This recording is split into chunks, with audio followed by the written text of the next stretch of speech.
Let's stop sugarcoating it. Overthinking is not a sign of deep intelligence. It is a slow, self-inflicted paralysis. Every single night, millions of smart, capable people lie awake, running 50 mental tabs, simulating fake arguments, predicting disasters that will never happen, and Googling minor symptoms until they are convinced they are dying. You think you are problem-solving, but you are actually just spinning your wheels in the mud, burning out your mental battery while staying exactly in the same place.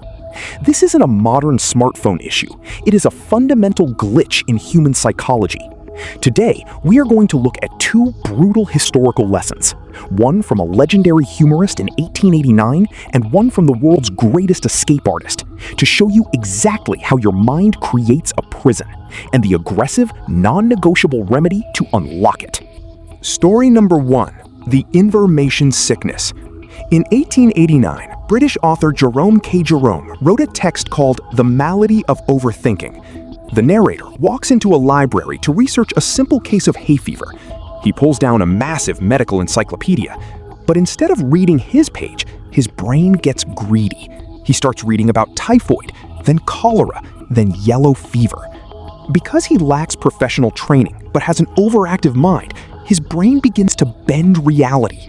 He reads a symptom and his mind says, "Hey, you felt tired yesterday. You have that." By the time he shuts the book, he is convinced he has every single disease known to mankind, except housemaid's knee. He walked in completely healthy and walked out a psychological wreck. Why? Because he stuffed his head with data he didn't understand, allowing his imagination to build an imaginary hospital. Story number 2. The Unlocked Door. Now look at what happened to Harry Houdini, a man who built his entire career on mechanical calculations and picking locks. The legend goes that Houdini walked into a small-town jail cell, boasting he could escape in an hour. The heavy steel door clanged shut. Houdini pulled a specialized metal pick from his belt and went to work. 30 minutes passed. Nothing. An hour passed. Sweat poured down his face. He began to panic. He tried every complex locksmithing maneuver, every advanced calculation, and every physical trick in his arsenal.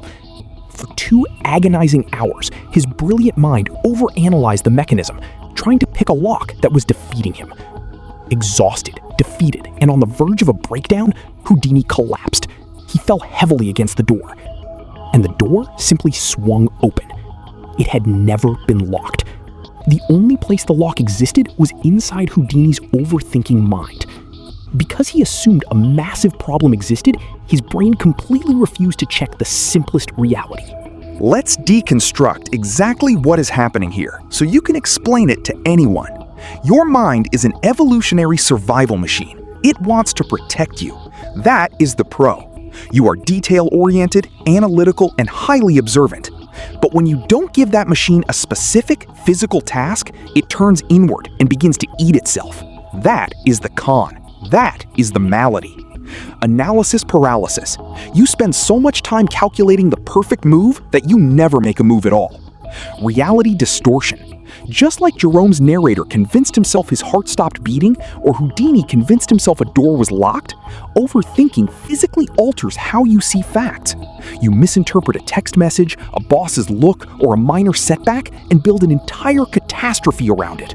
You are trying to pick a lock on a door that is already open. So what is the ultimate cure? It isn't meditating more or thinking positive thoughts. You cannot cure overthinking with more thinking.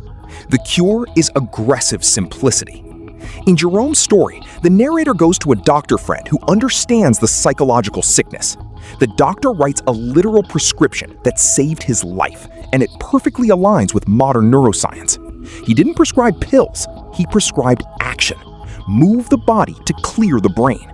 He ordered a 10-mile walk every single morning. When you force your body into grueling physical output, your brain is forced to drop the 50 open mental tabs just to navigate reality. Physical action breaks the mental loop. Ruthlessly cut the information feed. The doctor's golden rule was, do not stuff your head with things you don't understand. Translate that to 2026? Close the self-diagnosis forums. Stop scrolling through opinions on TikTok or Instagram. Stop consuming infinite data without executing a single step. Restore basic biological order. Eat clean fuel, sleep at a fixed time, and simplify your routine. When Houdini stopped thinking and fell against the door, gravity solved the problem that his brain couldn't. The solution wasn't a complex key, it was a simple push. If you are watching this right now and your brain is spiraling over a decision, a relationship, or a mistake you made 3 years ago, I want you to look at your situation objectively. Are you actually dealing with a locked door, or are you sitting inside an open room, sweating, panicking, and picking at a lock that isn't even there? Stop analyzing the encyclopedia. Close the tabs, get up, step away from your screen, and take a physical walk. The door is already open. You just need to push it. If this raw perspective is what you needed to hear today, hit the like button. Drop a comment below with the one fake lock you are going to stop picking today. Subscribe if you want reality over sugarcoating. Get offline and go touch grass.